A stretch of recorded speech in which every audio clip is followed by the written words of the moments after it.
Well, I hope the first lecture convinced you that arguments really matter. Of course, they're not the only thing that matters. There's more to life than reason and arguments. But they are something that matters, and they matter a lot. So we need to understand arguments.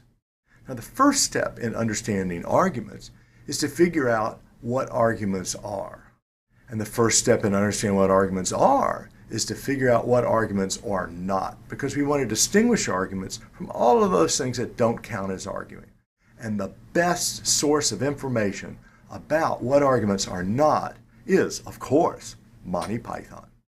Well, that was pretty silly, wasn't it? But in the midst of all that silliness, we find some truth, because after all, many members of the Monty Python troupe were philosophy majors.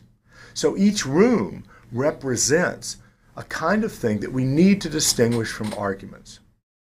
So let's think first about getting hit on the head lessons. Arguments are not like hitting people on the head. You hit people on the head when you wrestle. This is for Sarah, damn it! Take it away! The point is that arguments are not fights. You don't win an argument by hitting somebody on the head. Sometimes little children say that their parents are arguing when they're really having a verbal fight. All this fighting, I might as well be back with my parents. Damn it, George. I told you if you didn't quit drinking, I'd leave you. Well, I guess that makes you a liar, because I'm drunk as hell and you're still here. But you cannot win an argument just by yelling at someone.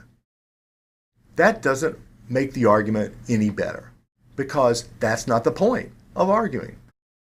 Another room in the Monty Python skit involves abuse. Don't give me that, you snotty-faced heap of parrot droppings! Now, abuse is one of the things you do with language, but it's not the same as arguing. You cannot win an argument simply by calling your opponent a stupid git. Stupid git. And the point of this course is not to teach you to go back and abuse your roommate by calling them nasty names. That will not help you win any argument. It also won't help you win any friends. And another room in the skit has to do with complaining. Nothing happens, you might just as well not bother, and my back hurts, and when have you had a fun day? But all those complaints don't amount to an argument either. They're just expressing your emotion about the situation. Arguing is something different from all of those rooms. So what is arguing? Well, at one point, one of the characters says, Well, an argument's not the same as contradiction. Can be. No, it can't. so what do they mean by a contradiction? In British English, to say a contradiction is just to deny the person or contradict what they said.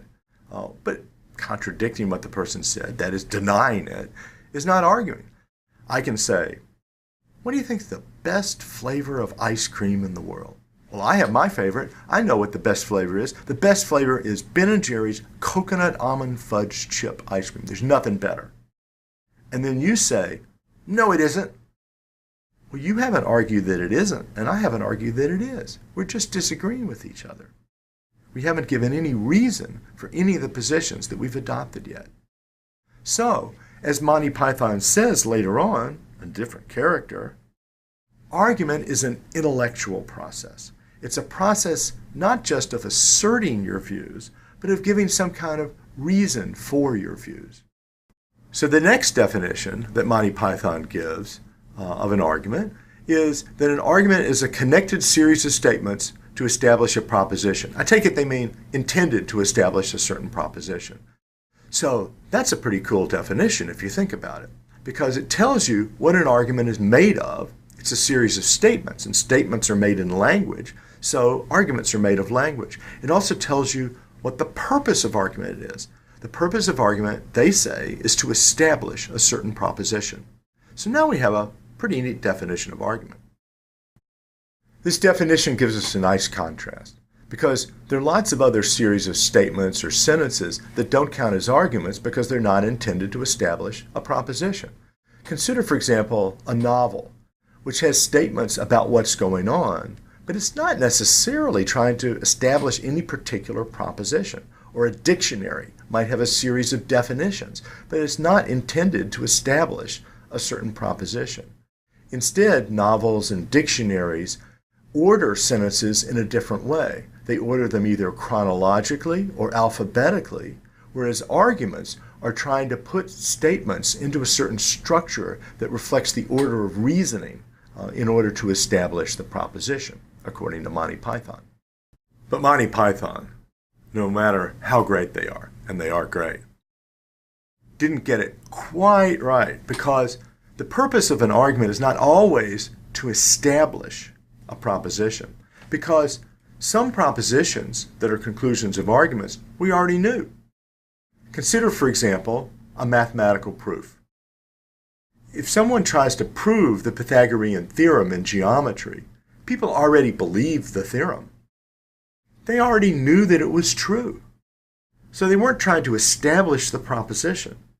But the proof does something else. It shows you how that proposition is connected to the axioms of the system and helps you understand why the proposition is true. And we'll see that other arguments like explanations do the same thing. So sometimes arguments are intended to establish a proposition, like Monty Python said, but in other cases, they're intended to help us understand the proposition and the reasons why the proposition is true. So we want to distinguish reasons to believe that the proposition is true from reasons why the proposition is true. And arguments can do both of those things. So we need a somewhat broader definition of argument to cover these different kinds of reasons. We'll think of an argument as a connected series of sentences or statements or propositions where some of these sentences or statements or propositions are premises, and one of them is the conclusion.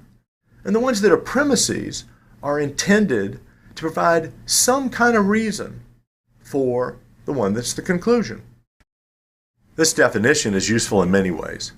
First of all, it tells us what the parts of the arguments are, the premises and the conclusion.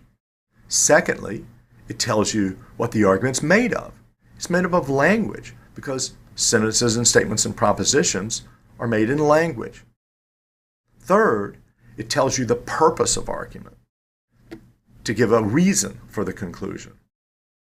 Fourth, a nice feature is that it's very flexible, because there are lots of different kinds of reasons. We don't want our definition to be too narrow, because then it won't cover all the different kinds of arguments. And the notion of reason captures the different kinds of relations between the premises and the conclusion in different kinds of arguments.